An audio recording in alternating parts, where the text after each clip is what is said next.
Hello, and welcome to the Asset Leadership Network Thursday at 4. Thank you all for being here on this October 29th, 2020. I'm Nick Kanoki, the Director of Technology for the Asset Leadership Network. I'm calling in from my home in Lander, Wyoming. One note before we begin, if you have any questions, if you're a participant out there and you have any questions or comments, we'd love to hear from you. So please write them in the chat. Or use the Q&A function, whichever you're more comfortable with, because we would like to hear from you. Now, without further ado, it's my pleasure to introduce Jack Kelly, ALN Senior Fellow and formerly with the OMB for 36 years. Jack? Thanks, Nick. It's those of you who've been paying attention to the Asset Leadership Network for the past several years will remember maybe that last year we created a document called the National Asset Leadership Strategy, and that was in 2019. We called it the NALS for short. This year, we've evolved to what we're now calling the National Asset Leadership Success Strategy for 2020. And that's based, the reason we added success in there is because asset management is all about organizations achieving their results through the effective management of their assets. And so we consider achieving an organization's results to be success. And so we thought success would be a nice addition to the title of our initiative. So we're going to be here today talking about what we're calling the sector asset leadership success structure. And the term sector is important because as we were thinking about how best to implement this national strategy, we realized that a lot of the organizations that are in charge of the policies related to asset management actually are organized around sector. So that's what led us down this path. But I want to introduce some colleagues from Grant Thornton who've been part of the National Asset Leadership Strategy since the very beginning last year. And the team that's been working with us this past year is going to tell you more about what we've evolved to. And first I'm going to turn it over to Jonathon Schneider, who will take us away. All right. Well, we'll kick it off here. So, this slide provides a little bit more background and gets to the point what Jack was talking about. These sector plans are a continuation of the NALS process from last year that set up a framework for us. And the sector plans is the next step, and we're going to dig deeper into each section. And those plans really evolve over time, but are based on the foundation set by the NALS and the foundation set by ISO 55000. So this slide here really just provides a little more background on the effort. And I'll go through the next few a little quickly so we have some time to dig into the other slides in a little bit more detail. It's really all based around the management system standards, the ISO 55001. And we end this, really thinking, why would we want to adopt the ISO 55001? And it really comes to these benefits that we identified. And so we've identified these few benefits, from informed asset investment decision to managing risk, to improve stakeholder engagement, better lifecycle asset management. And the goal here is to really have, these are the benefits of the system. We want to make sure that these are integrated into all the sector plans. And so kind of taking a step back and looking at the NALS 2019, it was delivered to, as you'll see on the slides here, delivered to members of several committees and organizations. And we really want to build on that success and that achievement from last year and develop these sector plans and to be able to deliver those to the same individuals and groups this fall. So I know we kind of talked about two different things, and it kind of gets back to the two thrusts of this effort. And the first being the higher level NALS National Asset Leadership Success Strategy document, which will continue to provide build on last year's documents and provide that high level approach to developing a national approach to asset management. And what we're really focused on here today, that second point, is the sector asset leadership success structures. And it takes these general policy guidances and extends more focus to the sector levels. So going here to the next slide. So in developing this, we really focused on a few sectors that we found to be important to build out. And if you participated in some of the webinars in the last few weeks with ALN, you'll see these are the same sectors that were discussed throughout the different events. And so these are the ones that we really think would be beneficial to have a more detailed sector plan developed. So really the purpose of these sector plans, getting back to it, I think this bottom one is really the main benefit of it, is using the standards as a proven basis for improvement. And so that's what it really all comes back to, is using the standards of ISO 55000 and then now to kind of dig a little bit deeper into each of these sectors. And it's kind of on top of that is tying that to what we identified as some of the national asset leadership sector objectives. So if you look on the screen here, these 5 objectives are what we really saw as the main purpose of the sector plans. So our hope is that each sector can use the questions that we'll go over later in this document to really meet these objectives and kind of tie everything back to meeting these 5 key objectives of asset leadership. So that's kind of wraps up the first part of this document. It really provides some context and overall background on the whole effort to kind of understand how the sector plans are really building on the work the ALN has done so far with the asset leadership strategy and ISO 55000. It's really the next step in the process to kind of dig into each of these sectors. So I'll walk through a few of the first questions here, then I'll hand off to Spence to kind of continue going through it. So we thought it'd be best to start with kind of the highest level. So we start with defining the sector and understanding the scope and responsibilities of the sector and really the scale. For example, we were talking about this morning, in the law enforcement community, understanding the importance of fleet management has within that community, understanding, the financial impacts decisions within that sector can have on the community. So really upfront defining what the sector is, what's the scope of responsibility, and what's the scale. And then from there, moving to the objectives. So what are the main objectives of this sector? So I know earlier in the slides, we had the overall asset leadership objectives, but here, as you see in the example of water, what are the key objectives within this sector? And kind of laying that out up front and understanding that, as you build out a sector structure. So I hope that provided a little bit more context on what the sector asset leadership structures would be. I'll hand it off to Spence here, and he'll continue to walk through the document. Hey everybody, I'm Spence. I'm an associate that works in the asset management team. If you don't mind going to the next slide, John.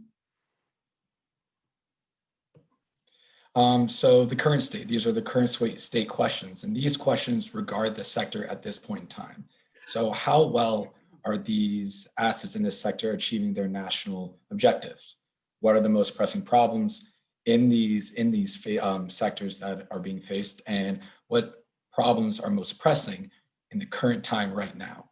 And also, what are the strengths currently that these sectors have? Also, we want to find out what reports and or scores are each sector receiving so we can grow on those. These current state questions provide a starting point for each sector to work from, providing a beginning baseline in the creation of their sector plan. Can you get the next slide, please, John? So these are the boundary questions. So we're focusing on the laws and regulations that impact and guide each sector in decisions making and actions. But we can't solely focus on the boundaries from the laws and regulations. We need to also focus on what other boundaries there are and the importance of those boundaries. So for example, what sectors overlap in reference to the SALs and the importance of these overlaps when creating sector plans. Next slide, please. So now here are the questions of scope of assets supporting these objectives. So what categories of assets are included? We will look at a taxonomy graphic for a better visualization of asset categories in the next slide, but this visualization will determine the type, the category, kind of asset, and who owns or controls these assets. So you don't mind going to the next slide, John? So here's our taxonomy graphic. So what do we mean when we talk about assets? So ISO 55000 Asset Management Standard defines an asset as an item, thing, or entity that has actual or potential value to an organization.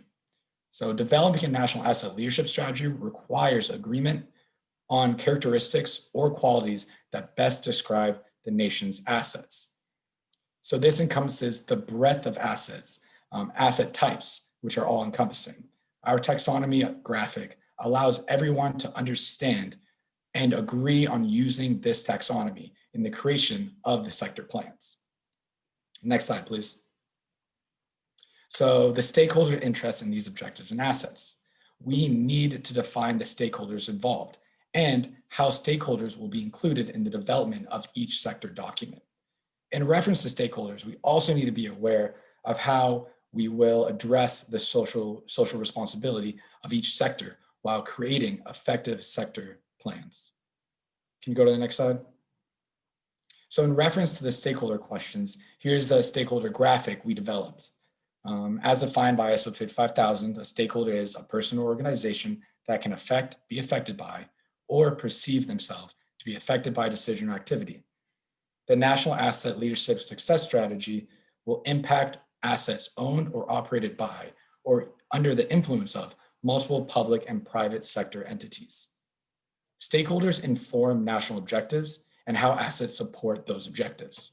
Here we identify the relevant stakeholders that affect the national objectives and the asset support of those objectives. The stakeholders include public sector entities such as Congress, as well as federal, state, and county agencies, but it also includes the private sector entities like contractors, investors, the media, and academia. So we need to take these taxonomies into account so to not forget who and what areas each sector affects when creating an effective SEC plan. I'm going to now turn it on over to Ed to finish up the presentation. Thanks, Spence. Good afternoon, everyone. My name is Ed Safdie, and I joined Grant Thornton about 16 months ago after almost 36 years in the Department of Veterans Affairs, where I principally served as a healthcare engineer and in construction and facilities management.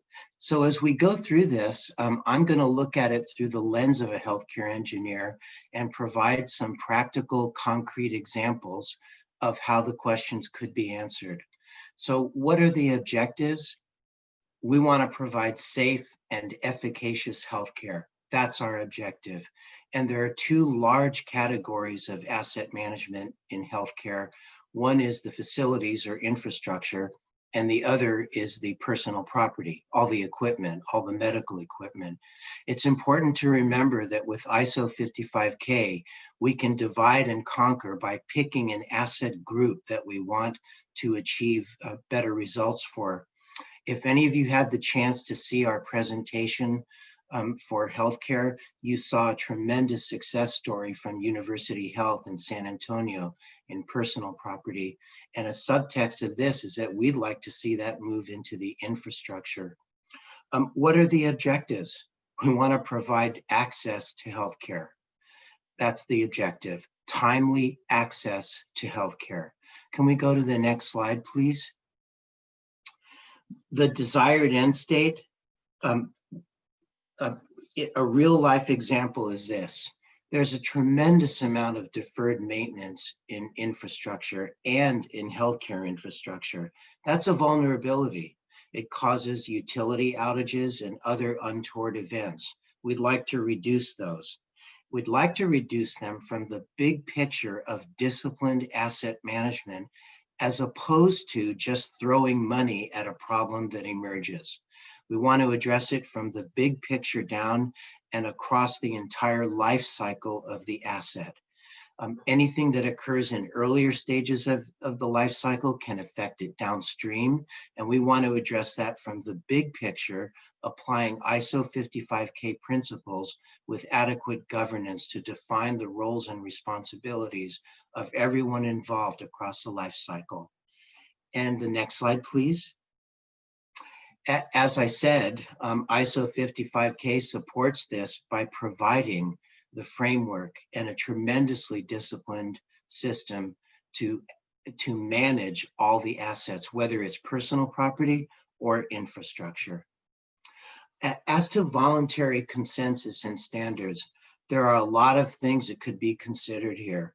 In addition to GAO, there are other practical places where we can bring information in to improve performance, ANSI, government regulations, even federal laws. An entity that's not federal may not have to follow those laws, but please consider this.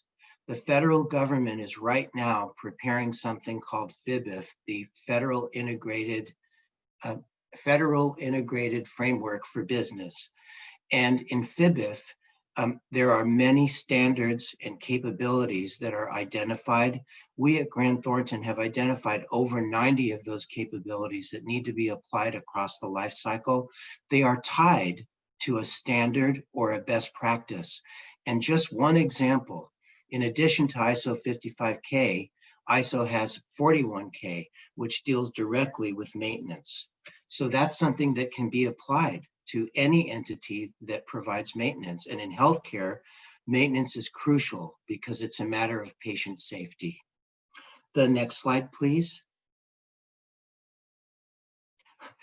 You can read the slide. I'd just like to point out that for those of us that have worked in medical centers, hospitals, they are notoriously political. And one thing we have to face is turf mongering. So this is going to be delicate, and we have to be persistent. In addition to the 5 bullets illustrated there, it's a challenge because it's going to be political. Some folks may not want to let go of real or perceived authority across the life cycle. And I can assure you that if 55K is implemented, those roles, responsibilities, and commensurate authorities across the entire asset life cycle will be well defined, and it will put an end to that. It won't be easy, but San Antonio at University Health has shown that it can be done. The next slide, please. How will that help? In the most fundamental way, we want to make sure that we minimize untoward incidents like major utility failures, such as electrical outages, the failure of the emergency distribution system to engage, the loss of bulk liquid oxygen. In my career, all of these things have happened. And if we could have taken care of our assets in a better way, they could have been avoided. We also want to avoid the sudden replacement of major utility systems like a chiller.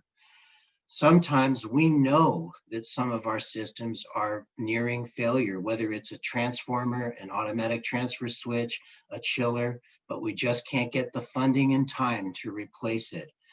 ISO 55K can help identify those vulnerabilities and address them. And another component of that is facility condition assessments, which can in turn provide a facility condition index. One way that we can comply is to raise the index and lower the backlog of facility condition assessment deferred maintenance. And the next slide. I kind of addressed that here. We can set up a baseline by measuring things like the number of unplanned outages, the number of untoward events, sudden major utility component replacements, which are extremely expensive, and the backlog of FCAs and rating of facility condition indexes. We can set a baseline before we implement 55K, monitor it, and measure it after 55K.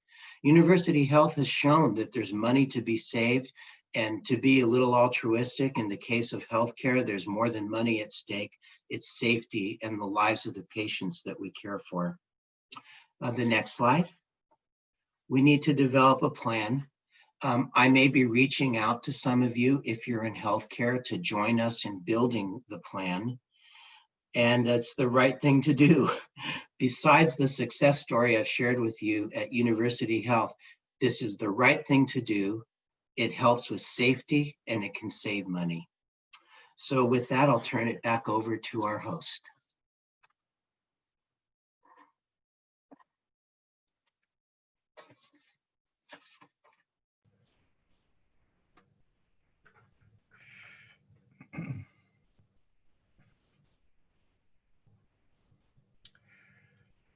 So I guess we can open this up for questions if anyone, let's take a look at the chat.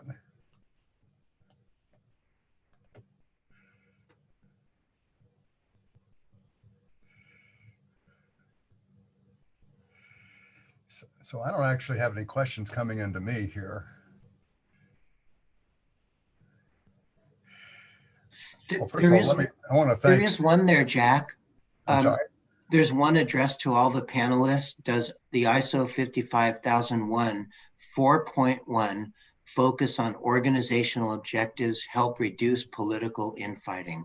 Well, that's the point that you made, and I think the answer is definitely yes. I mean, it's by defining roles and responsibilities effectively and in a collaborative way, you avoid a lot of the infighting that occurs when all those things are unclear.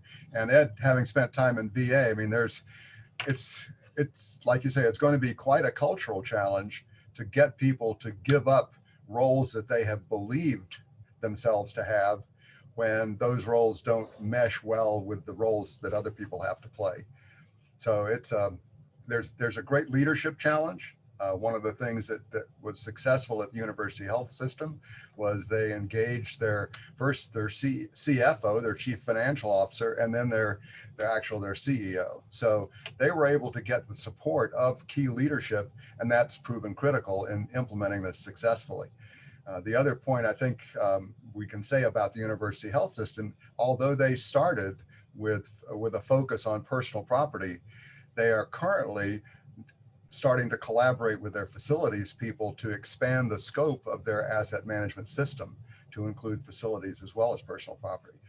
So one of the things that was wonderful about the past 3 weeks when we had our event was we got to listen to experts from different sectors and learn more about some of the unique aspects of those sectors. They're all at different places, but they have collectively learned a lot that we are sharing on our website. So I urge anybody on this call right now to take a look at the Asset Leadership Network website and go to the events, and you can have access to all the videos of all the presentations made during that 3-week period. And some of them are quite extraordinary. So I think that's all really I have to say. If anybody else wants to chime in and give us any final thoughts, I'm happy to listen. Hey, Yeah. Sorry. Bob Leach is here. I'll let you speak, Bob. I was just going to ask another question, but I'll let you go. Super. Oh, that's okay. Thank you. Yeah, I appreciate this. I wasn't aware of that Federal Integrated Business Framework. I think that's very interesting. So I just checked it out on the GSA website. And it doesn't seem to be a huge amount of information on that. So I'm guessing it's just in the forming stage, maybe. But I'd be interested in hearing more. In particular, whether it seems like they will reference something like ISO 55000 or in fact any of the ISO standards. One of the key things I like about ISO 55000 is that it basically, to my mind, collects or actualizes a lot of the other standards. For instance, 31,000, 9,000, 13,000 for that matter, 14,000 for environmental. So I think it could be very, very useful. I don't know what kind of influence anyone might have on GSA to kind of do the logical thing here, but it seems like there's an opportunity here, and I think the framework, the way it's described and the way you guys described it, might be an opportunity to try to advance that. Bob, if I may, this is Ed speaking, and you're absolutely right. I'd like to share a little bit of the background with you. As it happens, Grant Thornton was involved in helping GSA build the capabilities for facilities management in real property. So we do know about it. And yes, we did try to influence them. We developed those capability statements, and ISO 55K is liberally cited, as well as ISO 41K, and in a lesser way, ISO 9001. All of them are in there, in addition to the GAO, federal statutes, and regulation citations. And the background, Bob, is that the federal government is pushing for shared services. So what they're doing by creating these capability statements for, in this case, real property or infrastructure management is to have individual agencies measure themselves against the capabilities that are required. Then the agency will have to express and justify whether it believes it can do its own work or it's better off going to a shared service. That'll be a tremendous challenge, but I believe that the great thing that's come out of this is the identification of capabilities that are required to properly manage the asset. It's been delayed with COVID, and real property was one of the latter groups. The first group was finance. And I can share with you that the challenge that I faced in helping them was that there's a tendency to look at the infrastructure through a financial lens instead of looking at it holistically on what it takes to manage. So that'll be something that we'll face as it comes out. And I'm glad you're interested, and I hope the info I shared is useful. Oh, definitely. Thank you. I want to follow up on one of the points that Ed made earlier, and that is that he's going to be reaching out to folks to join with the group that is focused on the healthcare sector. And every single one of these sector plans will be best developed if we have wide representation from organizations in that sector, because there's a lot of expertise out there, and we need to get that expertise brought into the conversation about how a particular sector strategic, plan needs to be developed and what it needs to look like.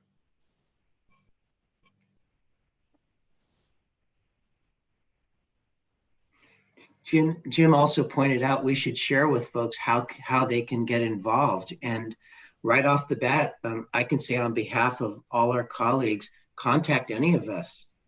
Mike, Spence, Jack, myself, Jim, John, please do. Feel free. We'd love to get your involvement. Thanks a lot for that, Ed. And I'm just going to take a minute here since we are kind of approaching the 30-minute mark. I'm just going to flash the organizational members slide. Yes. Great. Okay. Well, thank you to the organizational members that make this all possible. And, when we're really happy to be doing this sort of stuff and have the involvement of such great organizations. And with that, I want to pass it back to you, Jack. I was wondering, I guess there was a question for Jonathon about SALs and the support of FIBR. I'm not sure if you know what that means. I don't know. So Jonathon, the question is, do you think that the SALs can be supportive to that FIBR that Ed mentioned? FIBF, FIBF. Yeah, I think so. I think what the sector plans, the SALs do is, like we said, dig into each sector and kind of identify the nuances that are apparent in each sector. I want to also, let me sort of expand on another comment that Ed made, and that is that, and this is one thing we learned from a number of organizations that have been certified to ISO 55001, and that is you don't have to focus on all of your assets at once. In fact, the most successful implementations that I'm aware of have focused on the assets that are most critical to achieving their mission success. And then what they do is they focus on those assets, and what you understand about ISO 55000, it's more than just the assets, it's the entire organization. It's how all of the management functions of an organization, the administrative functions, the operational functions of an organization have to be organized in a way where they work well with one another to achieve the organization's objectives. And it's that comprehensive organizational approach to asset management that's the key to success for ISO 55000. And it's a lot of organizations think it's just about maintenance and reliability, and it's not. I mean, that's an important part of the day-to-day management of assets, but it's not enough to implement a true asset management system. So the asset and implement, as I mentioned at the outset, implementing an asset management system effectively is going to help an organization achieve its objectives. And that's what it's all about. So Ed, can you address how ISO 55001 4.1, the objectives might help address the political issues that you encountered through your career? Yeah, I don't have 4.1 memorized, but I can still say how ISO 55K can address it. The strategic asset management plan shall support organizational objectives. It's basically saying mission focused. Yes. I didn't use the word governance when I was speaking from the slides. One of the components in implementing ISO 55K is to have governance that sets the roles and responsibilities for each function across the life cycle, from requirements to design to delivery, acquisition, delivery, O&M, activation, and disposal. When those functions are defined, governance or executive leadership makes decisions about what offices are responsible for the function and have the authority to execute the function with decision making. So by definition, if entity A thinks it's responsible for delivery, but it's really not, and has previously been exercising perceived authority in delivery, when the governance structure is made, if executive leadership has made a commitment to hold to it, then it's going to put an end to it. And it won't be easy because people will try to hold on to authority and power. I certainly have seen it in VA and central office. It's really difficult. It's just a fact of life. So I would say the bigger the organization and the more complex and the more political, the harder it will be to implement, but it can be done. And on that note, if I may, Jack, I'd kind of like to tag on to what you said about breaking it into pieces to address 55K. Let's say you know your electrical distribution system is in horrible shape. Well, you could start with transformers. Yes, they're tied to the ATSs and the panel boards and the step-down transformers. They are, but one could start there, at least the start, so that you could show what could be done. And I didn't mean to go off the track, but I wanted to add that because when one steps back and looks at the problems in infrastructure, they can look huge. They can look insurmountable when you just look at the big picture, but we can start to take pieces of it. And I want to make sure I answered the question about breaking down those political barriers. If not, please let me know. Thanks, Ed. Bob Leach, you are involved with entities that are dealing with transformers. People from your group have done that, haven't they? You'd have to unmute. Had to find the button. Yeah. Yeah. In particular, the Corps of Engineers, of course, Civil Works, their hydropower folks, the Bureau of Reclamation, their hydropower folks. That's an example of something that's got some of those transformers are huge and that they deal with in their switch yards and things like that. And they have tremendous lead times up to 2 years, for manufacturing alone, never mind delivery. So it's not something that they keep in a storeroom necessarily. And actually that's a big focus of their asset management programs, is to make sense of that in a way where they're not overstrapping the government. They're not sitting on all these things in inventory that require maintenance while they're in inventory. And yet balancing that against these long lead times and the risk of losing one of those things. There's a tremendous potential impact to the grid if those go down. I find it so interesting that y'all are talking about transformers, because one of the people who came and spoke to us several years ago, in fact, I think it was at your assistance, Bob, was Mark Gabriel, the CEO of the Western Area Power Administration. And he was the Western Area Power Administration, or WAPA, is an example, a rare example of an organization where senior leadership was committed to asset management from the outset, not where somebody who like Bob within the Corps had to sell his leadership on the value of asset management. Mark came in being ready to implement asset management right away. And so when he set up his asset management shop, he instructed them to use a ISO 55000 and implement an asset management system that was compliant with that standard. And the very first thing that the very first asset type that they focused on to implement the asset management system was transformers. And it took them probably a couple of years to actually put in place an ISO compliant asset management system focused on transformers. But then the next year they came in and talked to us about it, and they said, well, you know, now that we've gotten all the hard stuff, the non-asset related stuff ironed out, we're ready to expand the scope of the assets covered by our asset management system. And so they added breakers and distribution lines.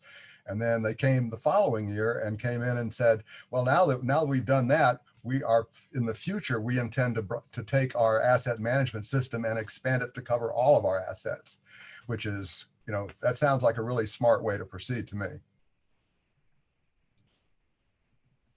And may I point out the excellent comment that Art Curlin made about not only starting with a particular asset class, but one could start in a function or phase of the life cycle. Art, I couldn't agree with you more. I'd like to give a practical example of that. As those of you who work with the federal government know, GSA makes a lot of inquiries, a lot of data calls.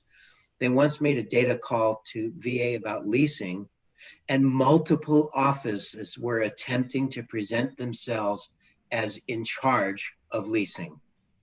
So yes, we could certainly start with one, and that would be helpful. Hey, there was a question for someone wanted to see the taxonomy slide in slightly more detail. Jonathan, do you think you could throw that up and maybe Spence, you could talk about it or something like that? All right, we're seeing that. Thanks, Jonathan. Yeah, so here's the taxonomy slide. So it kind of goes down form, domain, classification, order, and family.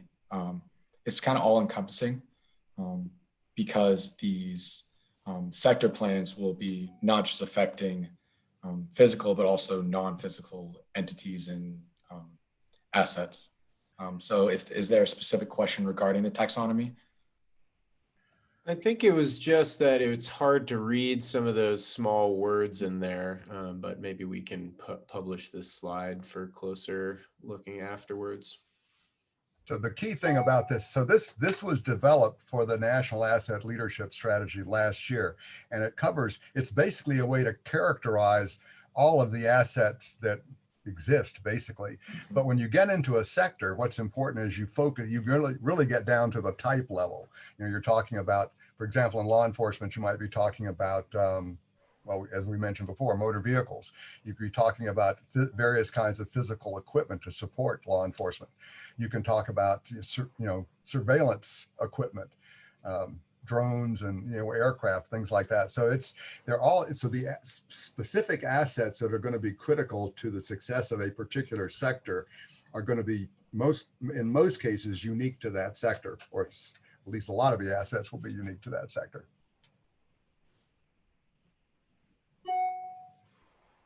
Jonathan, can you comment on this and then also the stakeholder slide?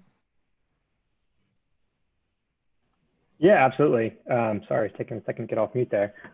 Yeah, and I think to add on what Jack was saying, I think the purpose of this is to provide that framework, you know, like we said with the nows is to provide the framework to kind of the high level, how we would break down the taxonomy, and then, you know, within the sectors, really digging into the types, like Jack said, you know, fleet, you know, thinking of law enforcement, you know, fleet, weapons, or, you know, body armor, or just kind of dig into the individual pieces of equipment, and kind of using this framework to you know, slice and dice the different types of assets you're working with in the sector. And then the federal law enforcement strategic asset leadership success structure might just focus on fleet, or might just focus on body armor. Yeah, it does exactly. not have to be everything in law enforcement. That way. I'll let you talk about that. We kind of want to let other sectors understand it doesn't have to be all encompassing. Mhm. What happens is, a lot of people look at this and they get overwhelmed because there seems like there's so much to know and so much to do. But in reality, if you start with a basic question, what is my organization here to do? And of those various things we're here to do, what are the most important things we need to do? If we don't do this, then we don't need to exist, or we're likely not to exist. So once you've honed in on the most important objectives of your organization, then it's not a very big leap to say, okay, so let's talk about the assets that are critical to achieving those objectives. And that will start focusing your attention in a useful way right off the bat. It's, if you come at it the other way and say, what are all the assets I own? And, you can end up asking questions that don't really matter for a long time. So you want to ask the questions that matter first. The second thing is that, and this is one of the beauties of ISO 55000, particularly 55001, the requirements, you do what they call a gap analysis. You say ISO 55001 requirements are the basic requirements that an organization with an effective asset management system is expected to meet. And you've got to have certain kinds of plans. You've got to have good communications. You've got to have clear lines of authority. So all of these, basically common sense, good management characteristics.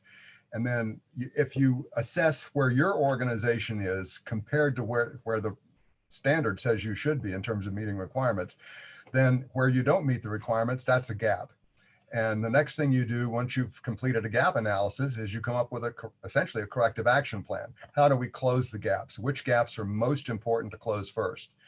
And it's a very, it takes work, but it's a very easily understood and organized way to kind of get yourself from where you are to where you ought to be and where you want to be in order to be successful. And can we look at the stakeholder slide in a little more detail too? Because you're saying who, so let's talk about who is doing these things. Can you zoom in a little? Yep. So what this slide does is it divides basically it's divides the world into the public sector and the private sector. The reason is that within the private sector, we kind of understand who the customers are. They're government agencies basically, and those are the asset owners and operators. I'm sorry, I'm in the public sector now. So asset owners and operators in the public sector are federal, state, and local agencies, basically. We make a distinction between the people that actually own or operate assets and the people who influence how that's done.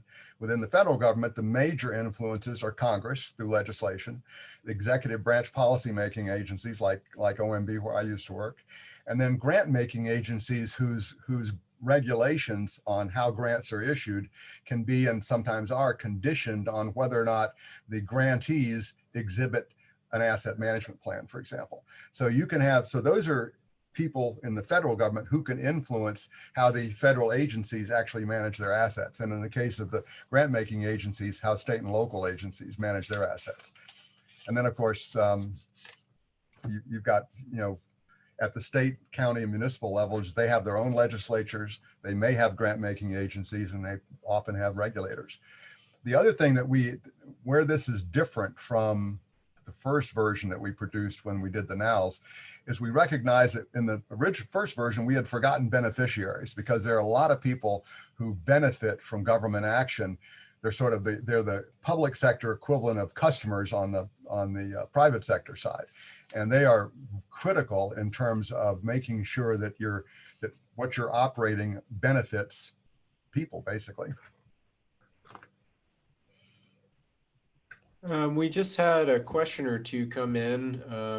I thank you guys for staying on a little after, and hopefully we can get these questions answered and get out of here. But the first question would be, what is the path to an acceptable maturity model to enable comparisons between entities or sectors regarding ISO 55000 progress? I don't know who wants to field that. That's a great question. So what I said earlier about a gap analysis, the gap analysis tells you how close you are to meeting the requirements of the standard. And there are I don't remember them exactly, but there are, in fact, ways to assess asset management maturity and measure where you are on a certain scale. And I just forget the mechanics of that. So some other folks on the call might remember that better than I do. But I have seen asset management maturity models where you can see an organization is kind of, when it's just getting started, it's at a low point in its maturity, and then as it progresses over time, it gets to higher and higher points. I want to go back to another thing Art Curlin said in his presentation, because I thought it was really cool. What he said was, people ask him what are the benefits that the hospital has realized from being certified. And one of the things he said stuck with me, and I hope I remember it correctly. And he said, one, the problem for them initially was they didn't really have good benchmark data. That was one of the things that they realized when they actually started putting their asset management plan and asset management system in place. And so right away, there were certain things that they couldn't measure, but now they've put the metrics in place and they can kind of track how they're doing. The other thing that I think I remember him saying was that one of the biggest advantages of implementing the standard was improved communications across all the different management silos. He said, people that hadn't talked to each other for years were now routinely conversing on what needed to be done. And so that changing the culture from a kind of a typical organization where you've got all these silos or cylinders of excellence, I think one of our panelists on the conference said, from that to actually organizations that collaborate across those cylinders of excellence. And that's something that clearly an organization feels when it does it. Hey, Ed, do you want to comment on this question that was asked about the path to an acceptable maturity model? Just to add to what Jack said, at Grant Thornton, we actually have developed a maturity model. It goes across the whole life cycle, identifying what is needed to, as we put it, be mature. And it's holistic and evidence-driven. It asks questions so that one can rate the maturity that one has in asset management. Be happy to share more information offline if interested. We have developed that, and please keep in mind that part of 55K is to have KPIs so that we can measure what we're doing, and that's included in the framework that we have developed. Thanks, Ed. And Bob Leach, if you're still around, do you have any interest in fielding an answer to this question about path to an acceptable maturity model? I don't know that I have any more to offer. In fact, I've been interested in hearing some of these answers because I wasn't aware of, for instance, the ASTM maturity model. I know there's some other ones out there. The one I'm most familiar with is focused on the ISO 55039 areas of competency, but I don't think that necessarily focuses in on this particular area that we're talking about here. So that's my answer. So I think Art Curlin deserves equal time. Art, you've been made a panelist. You've been referenced so much. If you want to say something, you can turn your microphone on at any point. But go ahead, Jack. So Robert Kaufman, one of our panelists, took that cylinders of excellence metaphor that I talked about, which is I have to attribute to Alex Fehrenblut from LMI. He said, cylinders of excellence need to be turned on their sides to become pipelines of communication. I love that. Yeah. And it's better off being a cylinder of excellence rather than something else. Yes.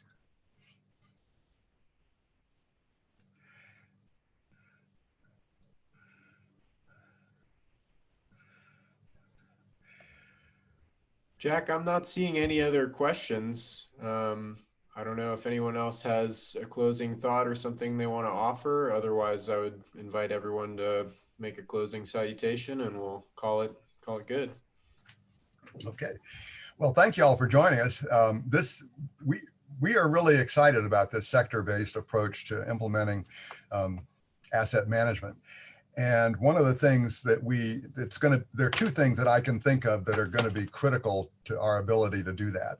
One is getting people from the different sectors to participate on those sector teams, because we need as much participation and expertise involved in those conversations as possible. And the other thing is, to the extent that some of y'all or some of the experts that we bring to the table have links into the political process or the political sphere, if you will. In other words, you know people in congressional staffs involved in your sector.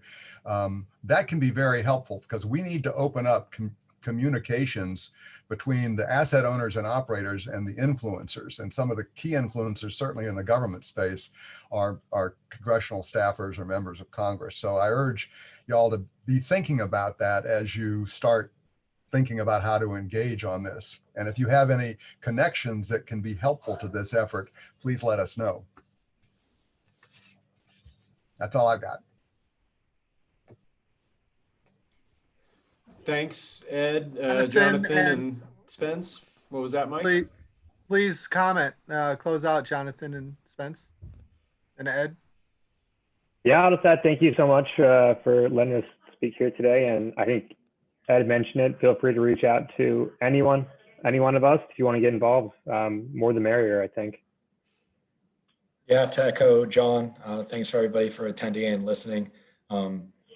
We would let as many people as we can get to work on these sector plans, because the more heads together, the better it can be.